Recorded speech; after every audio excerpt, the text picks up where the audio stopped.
file shows that as of today, there have now been 1,534,533 tests for coronavirus across the UK. That includes 86,583 tests carried out yesterday. 206,715 people have tested positive. That's an increase of 5,614 cases since yesterday. Those who've tested positive, very sadly, 30,615 people have now died, and my deepest condolences go out to anyone who's lost a loved one throughout this pandemic. 3 weeks ago, before the Easter bank holiday weekend, I set out 5 tests for the UK to move on to the next phase in this pandemic. Then, just as now, there were calls to ease up on the restrictions. But as the science made clear, we couldn't responsibly do that. In fact, the advice from the group of scientific experts, SAGE, who advised the government, made it very clear that there weren't any changes at all that we could confidently take without risking a second peak in this virus. That's why we asked the public to keep going. We weren't done yet. We said stick to the plan, and the British public kept going. People stuck to the rules. That meant working from home, it meant worries about money, it meant adjusting to homeschooling, time apart from family and friends, and just not doing many of the things that we all enjoy in life. At the same time, there's been a lot of people who, despite their own personal sacrifices, have gone the extra mile. They volunteered to support the elderly and the vulnerable in their community, who have been shielded themselves away from the virus. And each Thursday, of course, we now come together to applaud the NHS staff and the carers, the people who just kept going to keep our country going. And because of that monumental effort, we've now passed the peak of the virus. The NHS hasn't been overwhelmed. We haven't seen hospital wards overwhelmed with patients, people left without hospital beds, people left without the ventilators that can mean the difference between life and death. Now, I know the tragic death toll in this country and around the world has been sobering for all of us. And there have been real challenges in this country with PPE, with care homes. But in this first stage of the fight against COVID-19, through this national team effort, we've prevented the number of deaths rising to even higher levels, and we've ensured critically that the NHS had the capacity to cope. Today, Cabinet was updated on SAGE's advice on the progress that we've made to date. And as a result of the social distancing measures that we put in place, the R level, which signifies the rate of infection, is now between 0.5 and 0.9. The overall number of new cases has been steadily falling, and the rate of deaths is also steadily falling. Now, just to be clear about what all of this means in practice, the virus is not beaten yet. It remains deadly and infectious, and we're working very hard right across government and with local government to bring it down in areas of concern, like in care homes. And I'm confident we can do it, and we will do it. But because we held firm 3 weeks ago, we are now in a position to start to think about the next phase in this pandemic. So this weekend, the Prime Minister will set out the next steps which we can responsibly take over the following weeks, guided by the scientific advice and mindful, as we've said right from the word go, of taking the right decisions at the right time. Now, we can start setting out how we will live and work whilst maintaining the necessary social distancing rules. We can also be clear about those measures which are still necessary to prevent a second peak.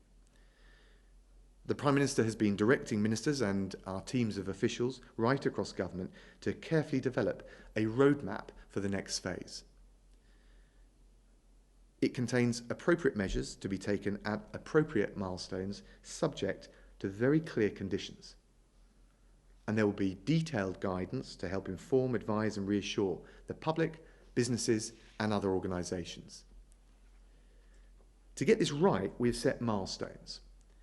Some changes can confidently be introduced more quickly than others, and some of those other ones will take longer to introduce. And it's important to say this, at each point along the way when we take these decisions, they'll be based on the 5 tests and the scientific advice that we receive. And as I set out in the 5th of our 5 tests when I spoke here at this lectern on the 16th of April, the point at which we make even the smallest of changes to the current guidance will be a point of maximum risk. If people abandon the social distancing, if we forget the sacrifices that were made to get us through the peak, to get us to this point, the virus will grow again at an exponential rate. That would lead to a second peak, which would threaten the NHS. It would trigger another lockdown, which would prolong the economic pain. And we're determined to keep it temporary, to keep it as short as possible. So we've kept the current measures in place for this long precisely so that we can bounce back with vigour and energy as soon as possible, as soon as it is responsible to start looking at the second phase. And because of that, our next steps will be sure-footed and sustainable. Any changes that we make will be carefully monitored. If people don't follow the rules, or if we see that the R level goes back up, we will tighten the restrictions again, and we will always retain the option to do so. That way we can safeguard public health, and we can also safeguard the economy in a sustainable way. So having prepared carefully, based on the updated advice from SAGE, this weekend the Prime Minister will set out the roadmap for the next phase, along with the conditions for reaching each milestone. That way we can provide the country with a better understanding of what lies ahead. We can offer reassurance that we will adjust the restrictions to the minimum necessary to prevent a second spike in the virus. And we can give people the confidence that we're doing it in a way that will protect life and preserve our way of life. And on that note, I'll hand over to Jenny to present the data on the latest slides. Thank you, First Secretary. First slide, please.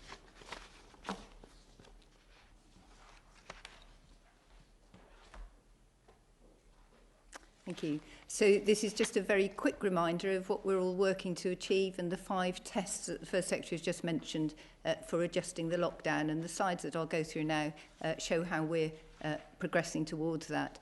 And the first thing here really is to reinforce the action that people have taken. Sorry, could you revert the slide? Thank you. Just to show how much people have been following those social distancing rules and really helping to bring the rate of infection down, but also to be protecting each other. So the number of people avoiding contact with vulnerable people, of adults, 92% have avoided contact with older or vulnerable people in the last 7 days. So really looking out for each other. And in general, 82% have not left their home or only left their home for all the reasons that we know that you should.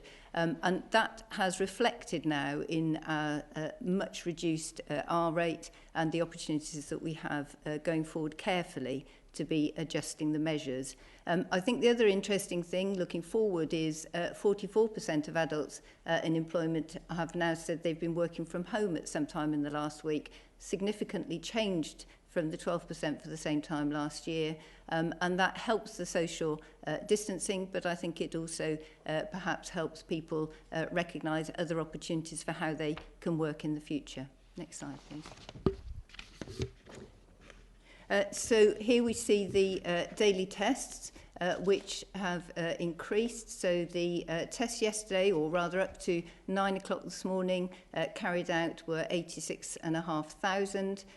There has been a little bit of a technical hitch in the lab over the weekend, but that's now starting to rise again. And we will see in the following slides how that translates through to our detection of disease. Next slide, please. And here we have on this slide, so the blue pillar there is the NHS swab testing.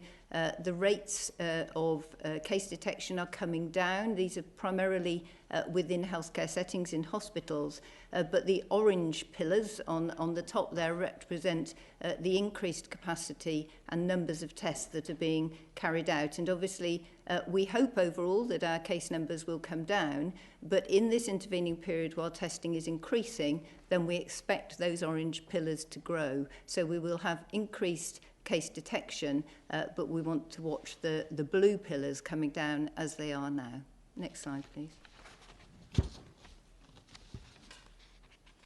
And this slide, which we've seen before, but I think with some trepidation at the top of those peaks, we can now see that just about all regions have come right back down to relatively low levels compared with the peak. Of course, I say relatively, that for the number of people in hospitals, that still represents a huge workload for NHS frontline staff, but it does show a decrease of 16% over the last week. Next slide, please. And again, reflected from that last slide is the use of critical care beds. At one time, there was obviously concern that with the rising epidemic, we would have sufficient capacity.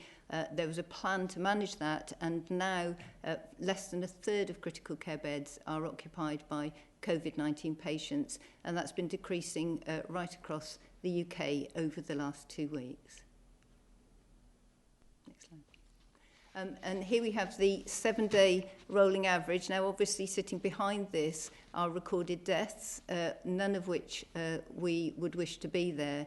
But on the positive side of that is the fact that we can see the rise in the epidemic peak and the subsequent later deaths. There were 539 deaths in all settings following in the last period, but the 7-day rolling average now is a midweek one, which is the most robust figure. We can see the variation over the weekend periods in that slide, and this is the lowest, I think, that we've seen since the end of March. Again, really importantly, that all the social distancing measures, all the things that we've been doing, we need to keep doing to maintain that gradual decline in the line. Next slide, please. And then finally, just a quick comparison. It's important that we compare data internationally, and this is global death comparison. But as we've mentioned frequently, there are variations in how different countries measure those deaths, and these are numbers rather than rates. Thank you. Jenny, thank you very much. I think we've got a string of questions, and first of all, Thomas from London. Safe to lift any lockdown measures, considering that our track and trace system is not yet operational, and that our comparatively slow decline in daily deaths means that we have little margin for error. How safe is it to lift any lockdown? Well, Thomas, thank you very much for that question. I think you've nailed it. We've got the latest data from SAGE. We have come through the peak, but it is a very delicate and, as I said before, a very dangerous moment. So we do need to proceed with caution. The Prime Minister is going to set out a roadmap, and that will not just include the kinds of things that we're looking at doing, but the criteria to make sure that we make sure-footed steps, and we can monitor very carefully any changes incrementally we make to make sure that we don't see the virus get back its grip on this country and see the R rate, as it's been explained here this afternoon, go back up. So yes, there's an opportunity to move to the second phase and start looking towards that, but it has to be done very carefully, subject to strict conditions, with strict monitoring to make sure that we do it in a controlled and sustainable way. Thank you for your question. I think we've got one from Brandon from Warrington now. Brandon asks, how does the government intend to control ongoing outbreaks in prisons, particularly in terms of balancing the rights of prisoners against the health and safety of prison staff and their families, which is being put at significant risk? I have to say, I think the prison system and all of those prison officers have done an incredible job. Of course, there's concern around COVID-19 in prisons, both for staff but also for offenders. We've got a plan in place which has meant that hasn't become a major issue, but we take nothing for granted. We're not complacent about it for a moment. I spoke to the Justice Secretary this week. We're monitoring it very carefully, but actually we're confident that we have the situation under control. I think we're going to move over to the media now. Laura Kunsberg from the BBC.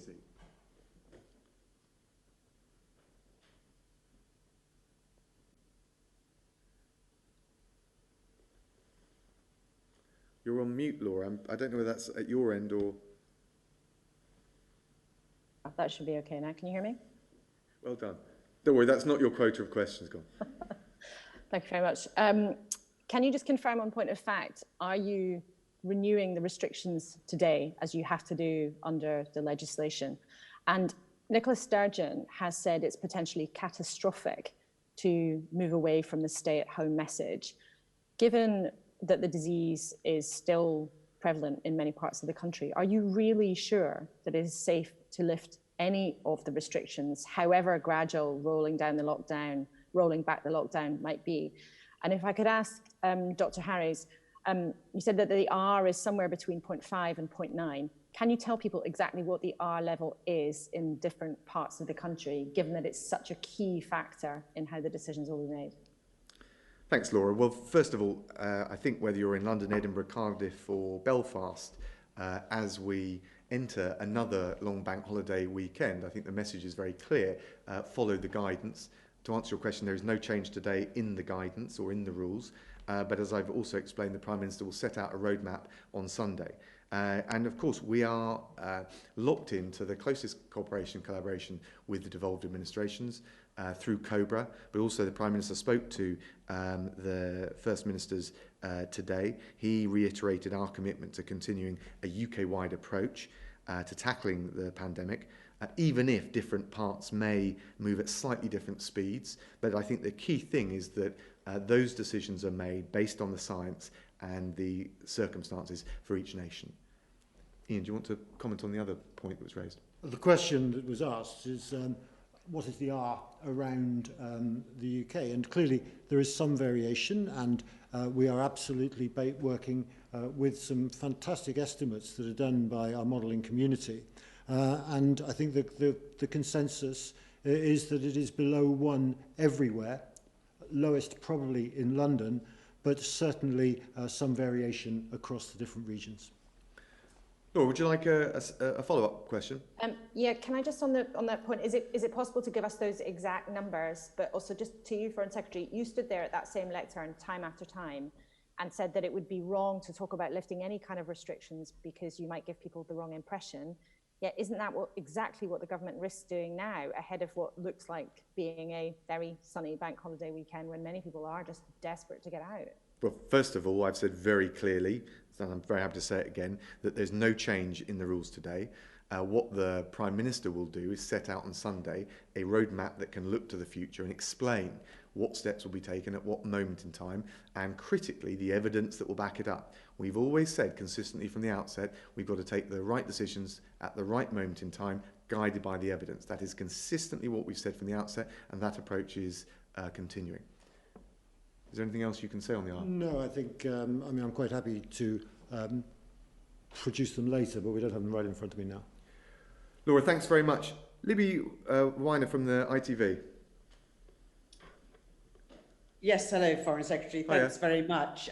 This afternoon, one of your advisors, Professor John Edmonds, told MPs that transmission in the community was no longer a problem. He suggested that the epidemic was now centred on hospitals and care homes. Do you accept that the government blundered in not focusing on these particularly vulnerable areas earlier, and that's why the lockdown is having to go on for so long for the rest of us? Well, first of all, it's good news that the R level has come down overall. That's because of the measures we put in place, because when I stood here before the Easter bank holiday, we said we've got to stick to our guns here, and frankly because of the efforts of the public in following that guidance, and indeed the brilliant essential workers in the NHS care homes and otherwise. We have definitely got a challenge in care homes. The CQC data that came out I think yesterday showed that overall in care homes the number of deaths was down by over 300 on the last week. So that's positive, but there is still a very significant issue in care homes. Jenny and I were in a Cross Whitehall meeting yesterday. We're looking at exactly how we ramp up every bit of what we need to do around the social distancing in care homes, the ebb and flow of people into care homes, the PPE, the testing, to make sure we bear down on this problem. And you're right as well, there's also an issue in hospitals. So it's good news that overall that we've got control across the country. But of course, as we've always said, we've got to make sure that we see consistent falls in the death rate and the infection rate across all settings, and that's how we will continue with our approach. Could I also just say, Professor Edmonds would also have said, and I would certainly say, that in early March, as we started to move towards the policies that the public have been so wonderful in taking place, we were doubling the size of the epidemic every 3 days. And I think if you look at the graph that Dr. Harries showed earlier, you see a very steep upward curve. The fact that it is coming down now is because, I believe, of the success that ONS has been measuring, as many other people, of the lockdown measures. Libby, would you like to follow up on any of that? Yes, can I ask on another topic? Essentially, there is a huge amount of data now suggesting that black adults in this country are particularly vulnerable. Perhaps the death rate is something like 4 times that for the equivalent people of white ethnicity. The government said it's looking into it. Are you actually going to do something about it to protect, for example, frontline workers from these ethnic groups? Well, look, first of all, we're very concerned about it. It's something we take very seriously. We're learning more about this virus all the time because it's new. And we've asked Public Health England to look very carefully at all of the implications and how it is affecting different communities, but particularly the BME community. And once we've got the advice back from them, we'll know what interventions can sensibly be made. And that's the way, again, as we've said throughout, we need the scientific evidence to back up any policy decisions that we would want to make in that front. Thank you, Libby. Beth Rigby from Sky News. Thank you. First Secretary of State, the Prime Minister said in the Commons yesterday that there will be changes to the lockdown from Monday, and millions of people would have read that that will include more outdoor exercise and sunbathing. And yet today, you're saying that they must adhere to the lockdown ahead of a statement on Sunday as we go into this sunny bank holiday weekend. Can you see how the public will find this really confusing? Do we sunbathe on Monday but not on Sunday? And just to follow up on Libby's question, should BAME people now be shielding as they are potentially more vulnerable and at greater risk of catching and dying from coronavirus? Well, in relation to the BME question, we'll take decisions as policymakers when we've got clear advice from PHE on the causes and the implications and what we could responsibly do. I think that's the responsible thing for ministers to do. In relation to any next changes or any second phase, look, we're going to be guided by the evidence. We've had updated evidence from SAGE. There's further evidence that is coming through, and we obviously have to take those decisions at the right moment in time based on that evidence. Whatever's been reported in the newspapers is not a reliable guide to either the evidence that we're getting or the policy decisions that we'll be taking. And so that's why it's very important that Prime Minister on Sunday will set out a roadmap. I think it's safe to say that any changes in the short term will be modest, small, incremental, and very carefully monitored. And as of now, there is no changes. But the key thing is that we want to give in a responsible and a sure-footed way a sense of the roadmap ahead, coupled with the milestones and the conditions, so that people have the reassurance and the confidence, yes, that we'll protect life and preserve our way of life, but that we're doing it in a responsible way. And of course, if we find, and this is very important at this stage in the virus, not just for the UK, but for others at a similar stage, having come through the peak, if we find in the future that the R level goes back up, or that we find that people aren't following the rules, we must have the ability then to put back measures in place. And that is the way we can responsibly go through this stage and transition into a second phase. But as we've always said, Beth, we're going to take the right decisions at the right time. And so for the moment, it is really important, particularly as people look towards a warm bank holiday weekend, that we continue to follow the guidance in place at this time.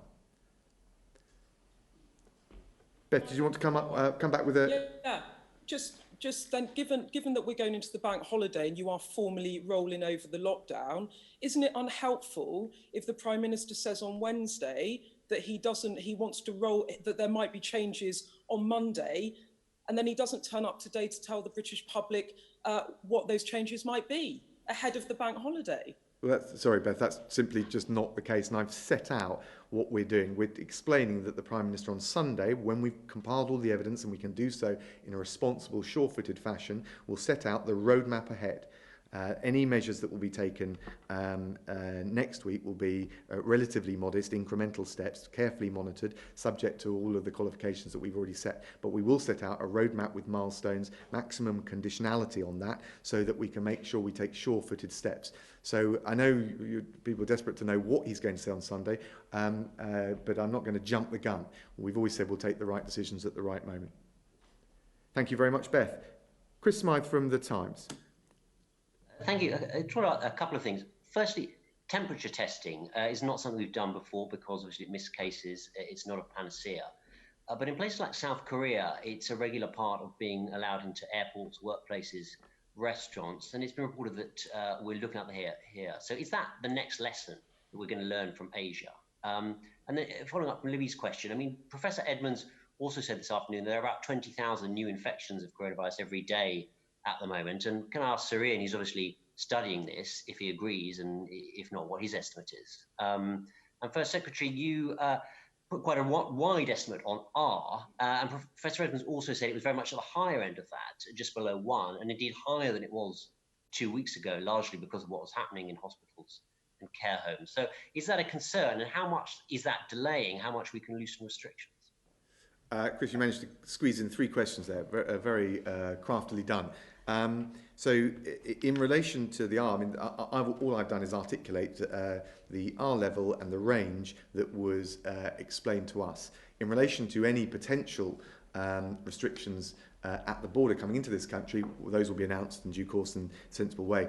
I'm not sure. I think the evidence so far has always been that temperature tests are not a particularly effective way of proceeding. But I think the critical thing, and we've taken advice on border measures, and I've asked consistently this question to CMOs, deputy CMOs, chief scientific advisors, and all the other scientists. And I think the evidence suggests that you would, once you've got there's not much point in taking those measures until the R level is down below a certain point. But as you start to get control of it, what you don't want is the virus reseeding in the UK, the source of that being from abroad. And that is the point at which you would want to consider restrictions or monitoring at the border. I don't know whether... Shall I just add a comment to that? Because I think also you were referring to potential use in other environments, so restaurants and things like that, which I think is a routine part of South Korean working. I think there is a strong reassurance mechanism for the public, but as I've said previously, if you have a disease and it has an incubation period of, say, up to 14 days, the likelihood of finding somebody at the points where they have a temperature and you have a reliable bit of kit, so most thermal scanners will be distracted, if you like, from environmental colour, density and temperatures as well. So you need a reliable bit of kit, but even then your chance of picking somebody up is very small. But it can have a reassurance mechanism, I think. And the other really important thing in relation to COVID-19 is a sizable proportion, up to about a third of people, do not have a temperature at presentation. They may have it variably through the illness, or they don't have it. They come with, we're learning more as we go through about the symptoms and signs that people have. So I don't think we could expect that. We want to catch people, if you like, in the early phase of the disease, where they're most likely to transmit, and not all of them will have a temperature. Sir You asked the question about whether I agreed with Professor Edmonds, and I think we're incredibly lucky in this country to have mathematicians of the quality of Professor Edmonds and the others in the various teams around the UK who are making those estimates, and they are based on new data every time. They make 2 estimates a week, and I think I would personally support them. Over the next few weeks, they will be getting extra data through a very large study that the ONS is doing together with the University of Oxford, the University of Manchester and Wellcome Trust, which will provide, if you like, direct community evidence both on the number infected at a particular time, number of people infected at a particular time, and also the number of people who have had at some stage the virus and therefore have an antibody to it. And those data, as they become available on a weekly basis over the next while, will inform those numbers even more. But to answer your question straight, I'm very happy with those numbers. Chris, did you have a follow-up? Maybe just limit yourself to the one? Yeah, so on R then, I mean, the fact that it is higher than it was 2 weeks ago, is that delaying what we can do? And does it mean we have to wait for the outbreak in care homes to be under control? Well, I probably should defer. I'm not sure. I mean, the range. I mean, sorry, go sorry, on. You fire away. I mean, Professor Edmonds, I think, is right that R has probably gone up just a little bit from his last estimates, and that is driven by the epidemic in care homes, he would say, and I would not demur from that. That gives us a real challenge to reduce the epidemic in care homes, and it's one that I think over the next few weeks, from what I see happening, I think will happen. I think it's important to recognise that the R number itself is only relevant if you look also at the context of the prevalence.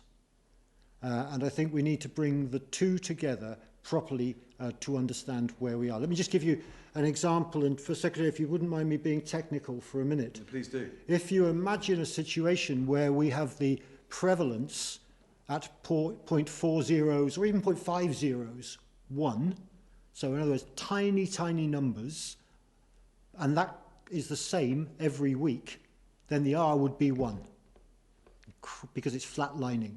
And that is so important that we always think about R in the context of the prevalence.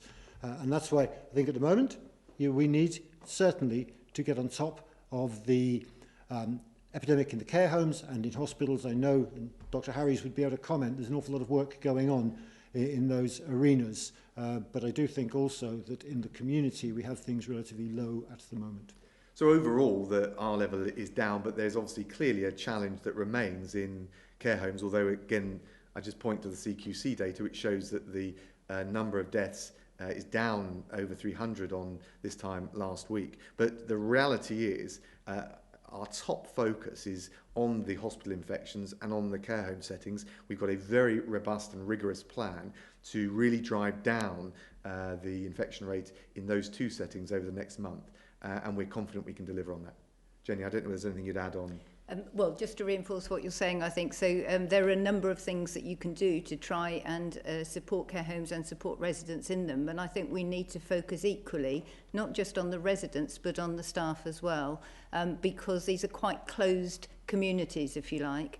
As we've been talking about the R in the community, where everybody has done so well to bring that number down. But of course, workers who are working in care and health settings also are part of their local communities. So we need to make sure that we address infection prevention and control measures and really make them robust.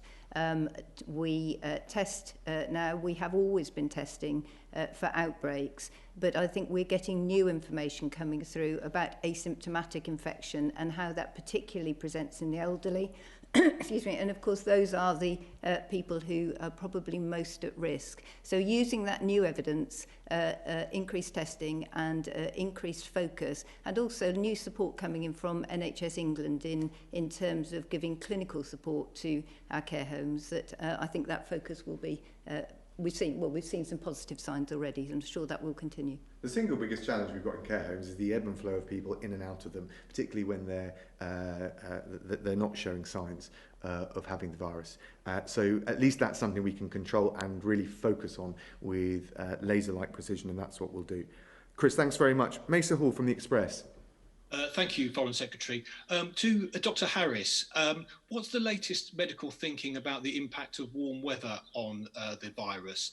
Is there any danger that any lockdown restrictions that are eased over the summer months may have to be reimposed over in the autumn because of seasonal variations? And Foreign Secretary, a question about the government's contact tracing app. People who download this app face being asked to go into isolation possibly multiple times if they come into contact with people who've reported symptoms. Will they be entitled to sick pay, or will their employers be entitled to any compensation if they're forced to go into isolation again and again? Well, just on that, I think jumping the gun a little bit on the guidance, but the key thing is, I think it will be a liberating thing for people because, and indeed for the country as a whole, because it will allow people who might have the symptoms to be clear that they don't have coronavirus and therefore not be subject to all of those restrictions. And that's the most important thing. But it will actually allow people to get out of the isolation measures earlier than otherwise would be the case. Jenny?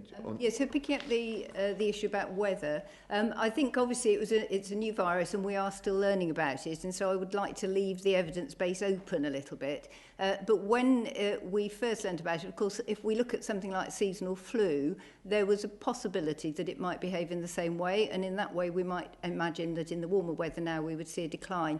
But if you look around the world, we're seeing epidemics in warm and cooler climates. So I think probably not a lot of evidence there. But your point about lockdown and the winter is a really important one. I don't think it particularly relates to lockdown, but it does relate very much to active work now.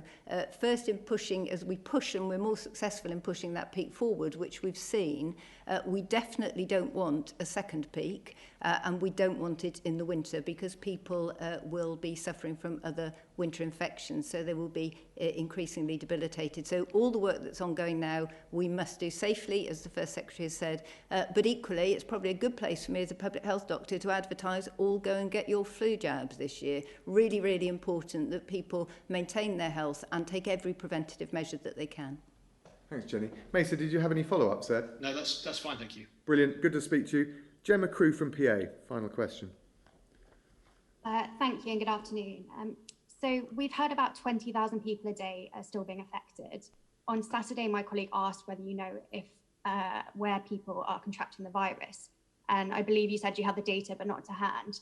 Could we ask again, are people picking it up in supermarkets, public transport, or is it predominantly care homes and hospitals?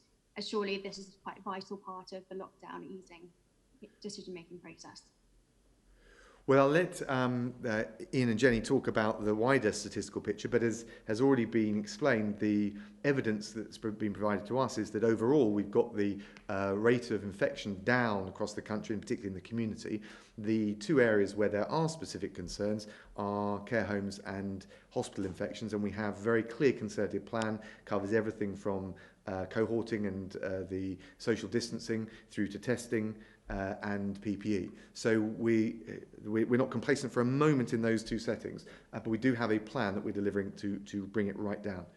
Jenny, Shall I add to that? Yes, I mean, to reinforce that, I think that's where our focus of attention is going forward and where we think cases are potentially going to be at the higher end whilst those in the community are dropping off. It's very difficult to say precisely where an individual caught their disease because we're exposed to, we have multiple exposures all the time, and at a time of a pandemic when an infection is fairly widespread, it's difficult to pinpoint that. We can look in some ways, so for example looking at different transmissions in a chain of transmission and seeing where the most risks are, and actually when we do that, most of the transmissions are at home, so the home environment is a very strong environment for finding linked cases, but equally there's some really good genomics work ongoing at the moment which will give us really good data, I think, going forward to understand where the chains of transmission are and actually where they came into the country from. I would just add one thing, if I may. All the data that we are looking at shows the success of social distancing. And if I may give a personal view, then I do believe that social distancing and maintaining it over the next few weeks is going to be central to continuing to reducing the epidemic. Gemma, did you want a supplementary last question? Yeah, thank you. Can I just ask, you said a moment ago about the problem being the ebb and flow of people into care homes. So doesn't that underline the need to probably get testing back up to 100,000 a day? And can I ask if you're considering testing people, relatives that might be wanting to visit loved ones before they go into care homes? So I think the challenge, and it's actually similar in hospital settings as in care homes, is people who are not showing symptoms but who have coronavirus, passing it on, and the speed with which we can detect that. Testing is part of that, but also it's the movement of people in and out of those settings which is fueling that transmission. So they're both parts of that problem. There's not a silver bullet here. It's about putting all the different bits of the jigsaw together and having a strategic, holistic approach. And we're confident now we've got enough information, we've got the data, and we've got the plan in place now to really drive down the infection rates in hospitals, but also in care homes. Gemma, thank you very much, and that brings an end to this press conference. Thank you all very much.